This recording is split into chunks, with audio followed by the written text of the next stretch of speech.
Hello, in this video I will show you how to create a histogram by using the default method in Excel, using the frequency array function, the analysis toolpak, and through a pivot table. We have this data set and we will work with the annual income in $1,000. First step is to go over the B label of the column where we have our observations. Click to highlight, go to Insert, Charts area, choose Histogram, and this will give you the default histogram. As you may notice, most of the columns here, or the bins of our histogram, concentrated on the very far left. This is maybe due to some outliers along the x-axis. To investigate this hypothesis further, we just gonna take the data, Control C, copy, and Control V to paste it, and go home, sort the data from Z to A to look up any very big values in the data set. We notice here that we have a 3-digit number, 730 and 640. This is probably very odd, very strange observations. These are called outliers. Probably it is due to data entry error. For example, this may be 73 instead of 730, and so for 640. Or maybe we have surveyed people outside our sample frame, meaning we surveyed people who are super rich and we're not aiming at these individuals. For us to have a very beautifully visual histogram, we need to identify these as outliers. Take the observation again, copy them adjacently, and cut and paste over. So right now we decided to deal with outliers at the moment, very not theoretically or scientifically backed by just removing them. As for now, we have this variable, the annual income. Let's get rid of this histogram, or let's keep it here down. And now let's create a histogram by again selecting the observations, insert, chart, and histogram, and now we can see the shape of the data distribution in a better way without the outliers.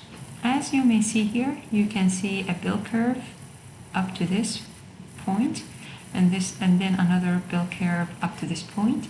A histogram is different than the bar graph or the column graph that is used for descriptive statistics for categorical variables. A histogram is used for numerical variables like the annual income variable, and the histogram consists of columns, but we call them bins, the histogram bins. The bin is described by a lower pound, here is 21, and an upper pound, which is 24.8. The difference between them is the bin size. In this example, the bin size is 24.8 minus 21, which is around 3.8 points.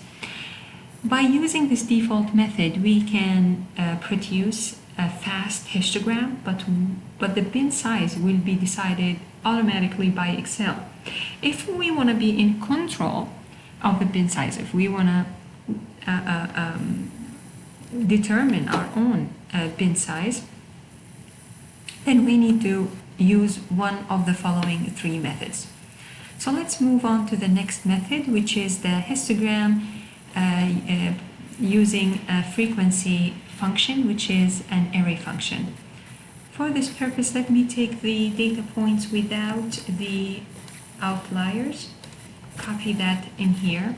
Let's work with this data points or observations. As As seen in the previous sheet here, a histogram consists of bins, and each bin is described by a lower bound and an upper bound. For the frequency function, also we need to determine the lower and upper bounds. So here's the lower bound, here's the upper bound.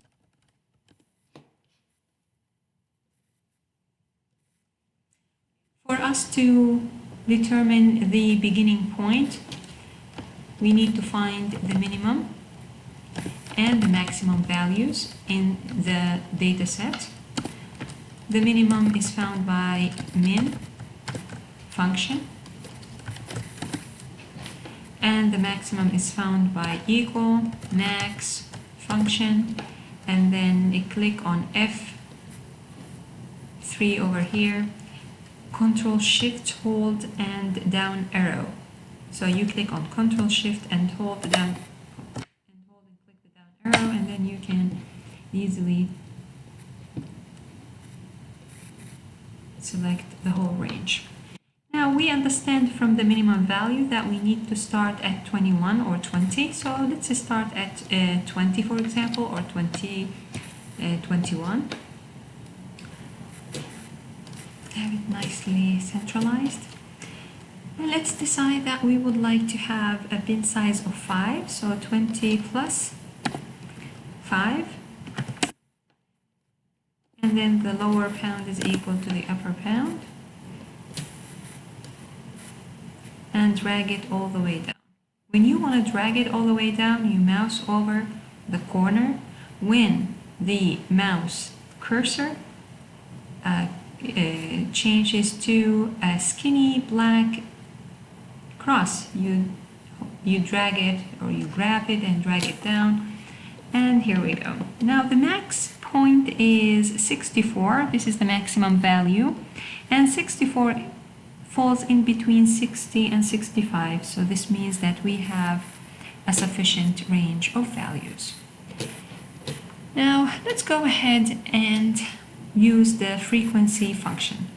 In Excel, we are accustomed to using functions in one cell. For example, we type a function like the one in minimum or the one in maximum, and it is only typed in one cell. However, for array functions, as the name indicates, it will be applied on an array of cells. So this is over here, we need to populate these cells with the frequencies, right? Because we need to find the frequencies for the histogram. Remember, a histogram is bins here, the bin ranges, and then here's the frequencies. So we need to find these frequencies corresponding to each bin. For this purpose, we select first all the array cells, go to the function field over here, and type frequency, and it will prompt you data array. This is the data array we would like Excel to count the incidence of, and then comma, and it prompts you the bins array. For the bins array, please choose the upper bounds only. Sorry, just to choose the upper bounds. And before you hit enter, if you hit enter, it won't work. You need to hit Control Shift and enter. With Control Shift and enter, the array functions gets executed in Excel.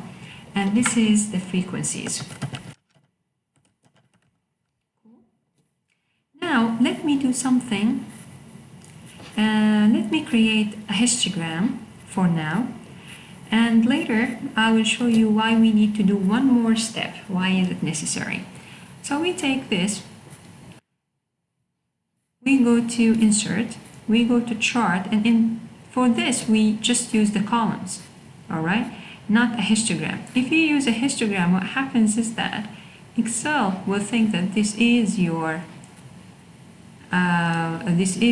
data, all your data points. So it's not that smart. You see, with histogram, it's prompts you the wrong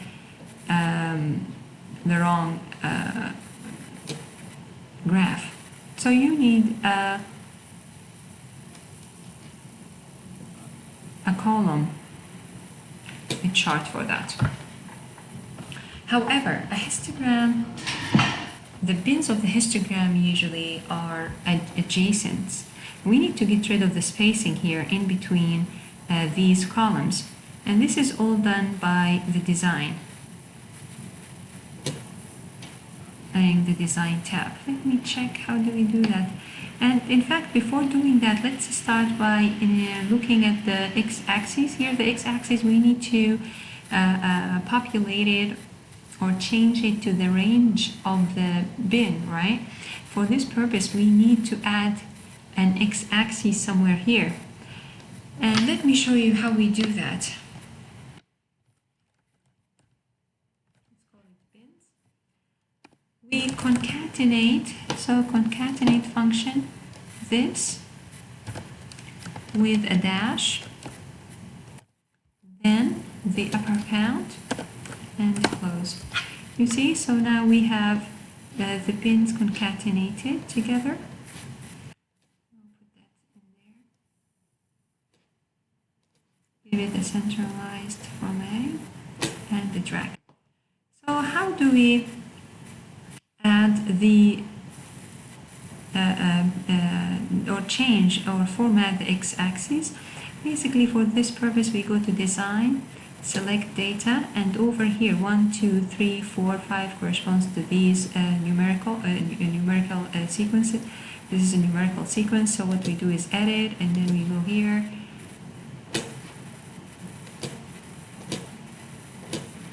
and here's the bin sizes. Now I need to remember how to get rid of the spacing. Here's the gap width. You see, guys, the gap width? Now there's no gap width. So basically you go right and format the shape. I don't like it. Somehow it doesn't have a line or a border. So for this purpose, let's go a border, solid line. And let's take a black border. And now all is set. Instead of frequencies, how about we replace this by the annual income? Annual income.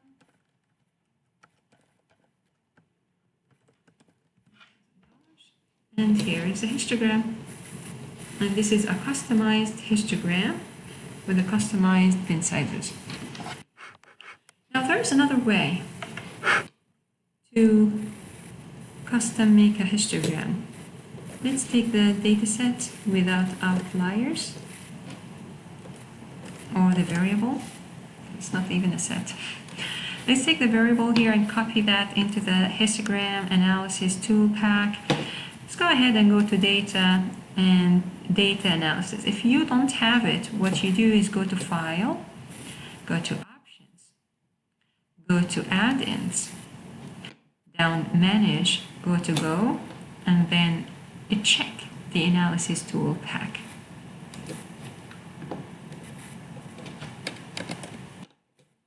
All right, so now you will find the analysis toolpak under the data tab.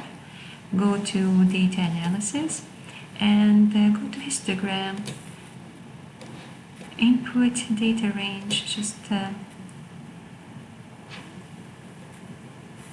let's include the labels. In fact, before I do that, it will ask me for a bin range, right? Because this is a method to customize our histogram. Let's use the same bin range. Just for now, let's copy that. Let me choose the same bin range from the previous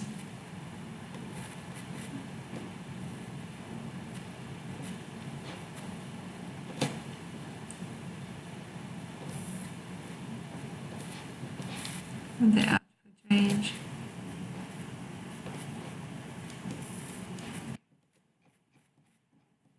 And here it is. Let me check if we chose it all.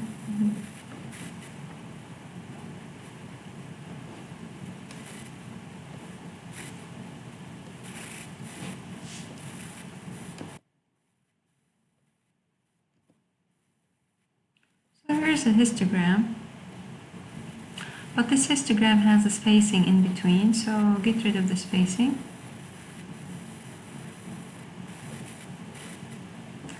And maybe we need a border. So now we have another histogram. Could, of course, use a different upper bounds. Let's do this process again with different upper bound. Let's start with an upper bound of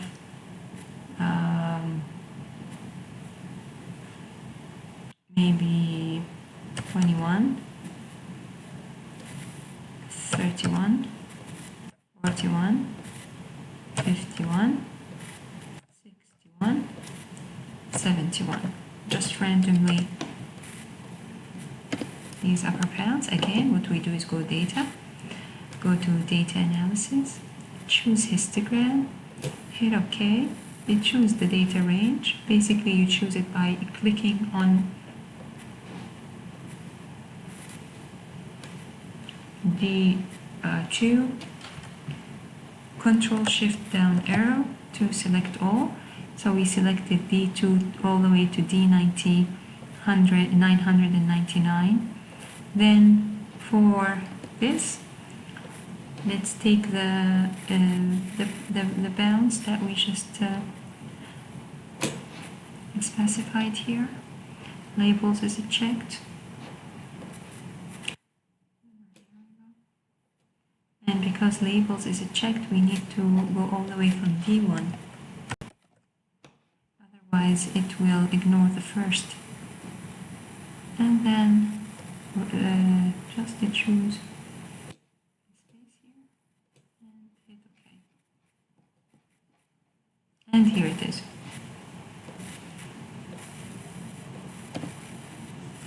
So this is another histogram for the data.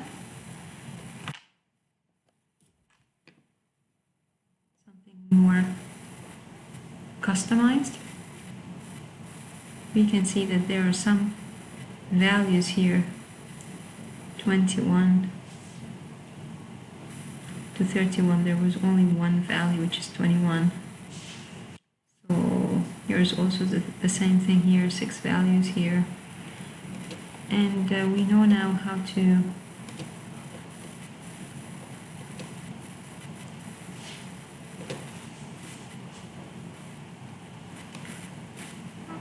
get rid of the spacing, format data series, and gap width is 0, and then we need to also give a border color of black.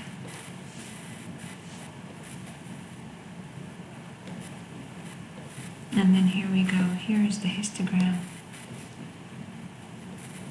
customized histogram. Last method is using a pivot table. Let's take our data points here, our variable, copy that in to a histogram pivot table. Go to Insert, Pivot Table, and this is the data range, that's correct. And existing worksheet, select this space, just adequate space, to create a pivot table. Now you will see that we have only one variable.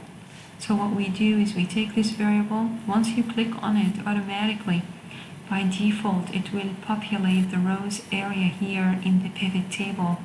So what you need to do is just to drag it and drop it on the values area and make sure it is count. And once you do that, this is almost complete. You need to do grouping here. So you click on the first row of the pivot table, hit group, and then by 10, and hit OK. And then what would happen is it will group the values and its corresponding frequencies, and this way you can easily change your grouping to 7, for example, or 8, and wait for it to change its grouping. And now you can easily create a histogram by going to Insert, Columns, Columns,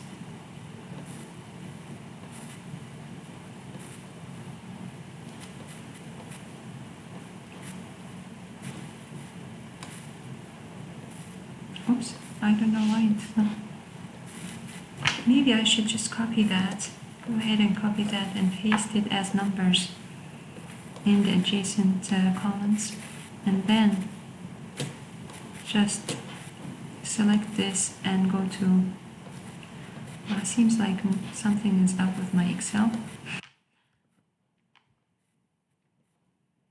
Let's go Insert.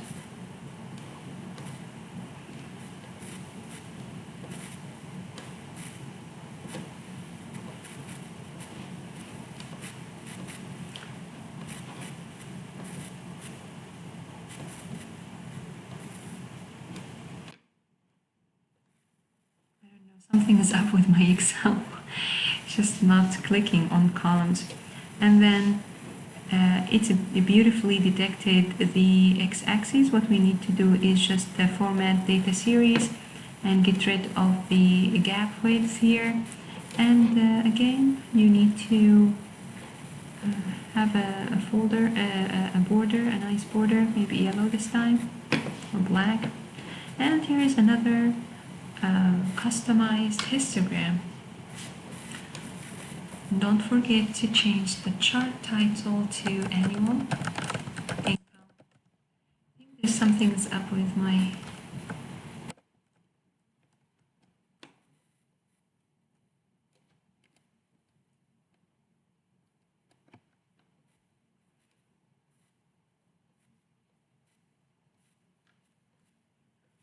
just to change it to Annual Income. Actually, my computer kind of froze, so come on. Okay, where's income? And this is it. This is how you create a histogram using Excel, in either by using the default chart for a histogram, or either by taking control and specifying the bin size of a histogram.